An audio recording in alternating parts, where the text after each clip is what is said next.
Ще отваряме ногти от Чикси и от Shein и ще видим какви са разликите. Първо ми впечатление, че кутиите са абсолютно различни. Един нокът даже е застанал на другата страна. Качеството е светлинни години на Shein. Първо ще отворим пакетчето с ногти на Чикси. И сега ще отворим и на Shein, преди да започнем да го гледаме по-обстойно. Скъса се. Опа!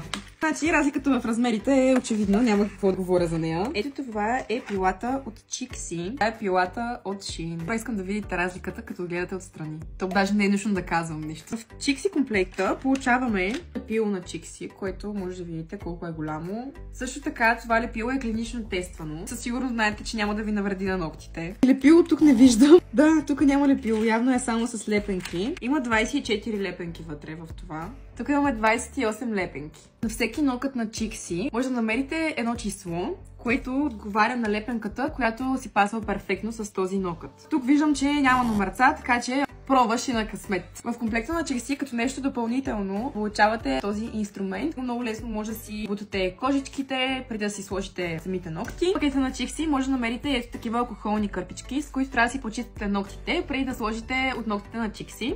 Виждам, че в този на Shein нямаше нито лепило, нито такъв инструмент за избутване на кожички, нито алкохолни кърпички. Сега следва да видим колко точно ногти получавате от Чикси и от Shein. Тук имате 10 ноката, но ако тези не ви станат, има пакетче пълно с още 20 ноката вътре, които са различни, зависи от твоята нокътна плочка. За всички има размери просто, за всички има размери, не се притесняйте. Време да отворим Shein. Опа.